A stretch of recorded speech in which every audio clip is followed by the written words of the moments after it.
Gotta say, I'm feeling really positive after being in the building at Barclays as the Liberty put the Aces on the brink of elimination. Not just because the Aces are on the brink of elimination, but Barclays Center has a real vibe. The Liberty have cultivated a real, genuine fan base. It was loud in there, and it emphasizes so many of the positives about this WNBA season because, I've done a lot of New York sports talk, and the Liberty are usually or never included in the major New York sports teams. Well, they're a major New York sports team if you're in that building.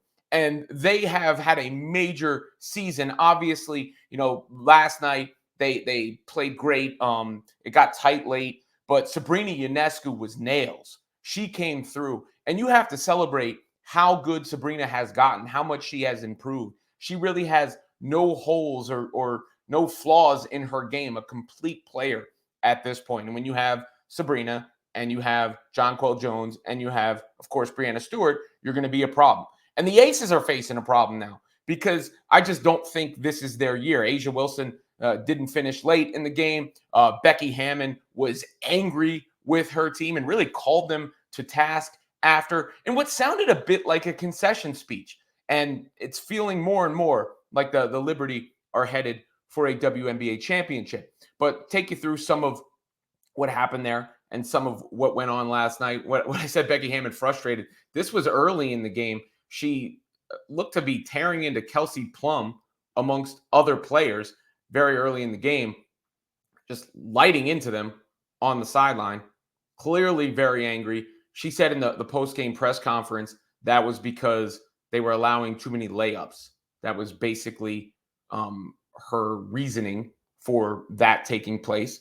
Then, as I mentioned, you had what Sabrina did at the end of the game, the big time clutch buckets from Sabrina. It's not just that she scored; she was clutch in those moments. This is when they need them. Look, a 1-point lead for the Liberty here.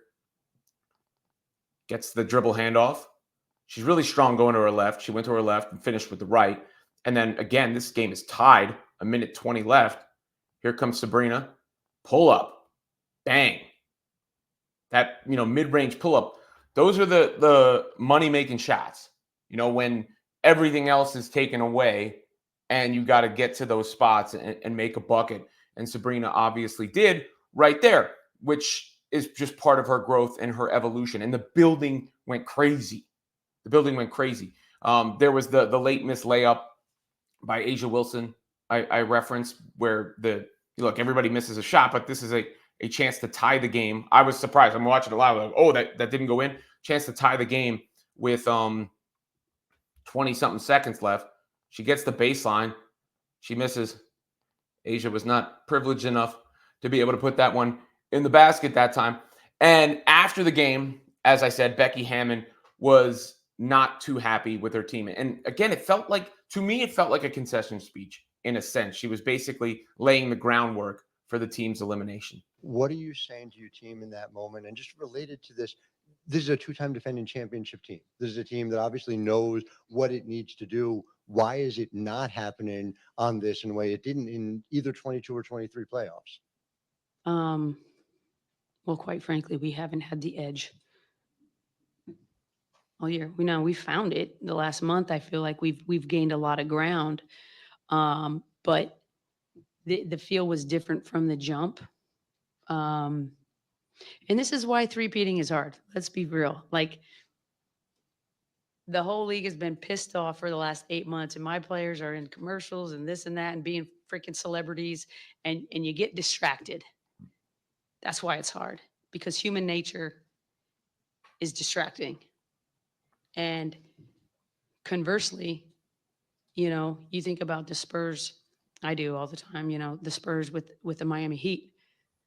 They lose a absolute heartbreaker in Miami off a basic thing: offensive rebound, kick out three. They should have walked away with the title that year. They lost it that year. The next year they came back.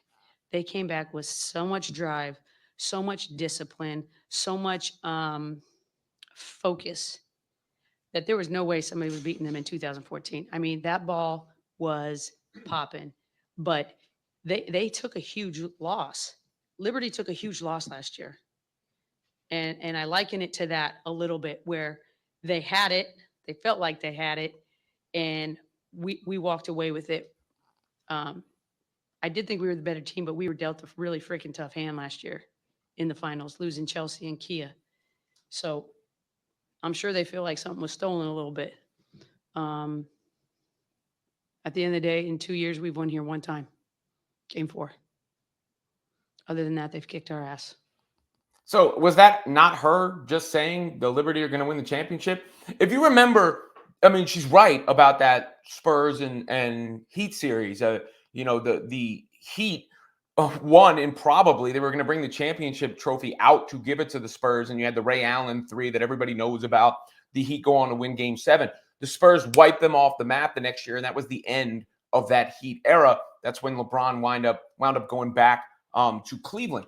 But that's the parallel she's drawing, a team out for revenge. And in this instance, it's the Liberty. Now, the whole thing about them being in commercials, one thing that's funny is Sabrina Ionescu was in the same commercial that Asia Wilson was in. It is hard to three-peat, not just from a mental focus standpoint, but you get worn down. I mean, I get it. I understand it. And that is the truth. But so are the Liberty. The Liberty are the truth. And my biggest takeaway, to be honest, was just how cool it felt to be in that building with a women's sports team being celebrated that way, a WNBA team being celebrated that way. Because I've said this all along. I think so much of the toxic nonsense is actually a social media phenomenon that gets amplified and given power by the players and then the media when you're talking about a small group of people. And when you're looking at the record ratings and the record attendance, most of those people are in for good spirit. They're in to have a good time. And there were no ominous vibes in Brooklyn, just like I'm sure there were never any ominous vibes in Indiana or Connecticut, wherever the Fever played. But there were really cool, hoops loving, crowd cheering, all those sort of things. Like, it's like, oh, wow, the Liberty are here. And that, I'm sure that wasn't the case, in the past, right? That's something that takes time to grow. Hell, Jim Dolan, the Knicks owner, got rid of the Liberty. They're now run by Joe Tsai, who runs the Nets. That's why they're in Barclays Center. But they have a genuine fan base, and they have, great likable players. John Quell is a hell of a player. A post who can take it to the outside, strong, tough. Brianna Stewart is a hell of a player. Can really beat you in any way. Can create for herself. Can score on the block. Can shoot. Can finish. Length. And then Sabrina Ionescu is the type of player that fires up a fan base, and she plays good defense. She can handle the ball. She can take it to the cup. She can shoot from deep. And the Liberty are just a likable team who likely might be winning a WNBA championship and very likely are going to soon be eliminating the Las Vegas Aces.